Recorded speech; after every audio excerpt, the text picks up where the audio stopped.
Terence Lee Randolph, March 30th, 1947, December 10th, 2024. Today we remember that freedom is not free. We have to work at it, nurture it, protect it, and even sacrifice for it.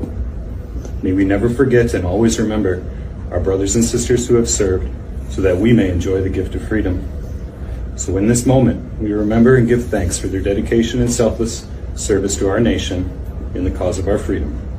In this solemn hour, we render them our honor and our gratitude.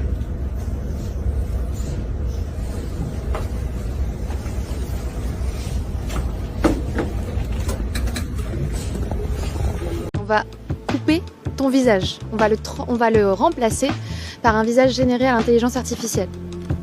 Je n'étais pas au courant. Nous sommes place des Vosges à Paris. Nous allons rencontrer Charlotte Lemay. Elle a 32 ans. Cela fait 15 ans qu'elle est mannequin professionnelle. Elle est aussi auteure, influenceuse. Et Charlotte Lemay a connu une mésaventure récemment lors d'un shooting photo. Mésaventure liée à l'intelligence artificielle. Et donc je me rends sur le shooting comme d'habitude.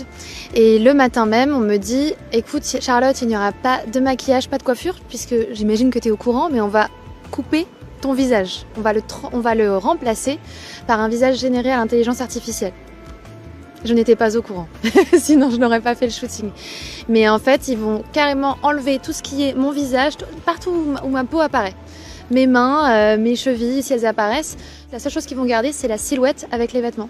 L'idée pour eux, c'est de ne pas payer de droit à l'image. Parce que nous, c'est notre principale source de revenus. On est payé à la journée.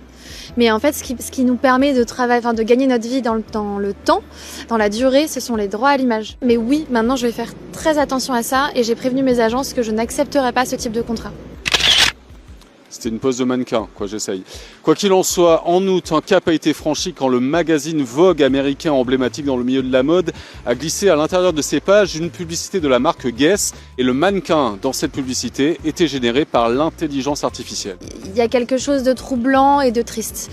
Et surtout, ça va pousser encore plus loin les standards de beauté qui sont déjà terribles et qui sont déjà des standards de minceur, de blancheur de peau. Et on va se comparer à des femmes qui n'existent pas et qui sont inatteignables.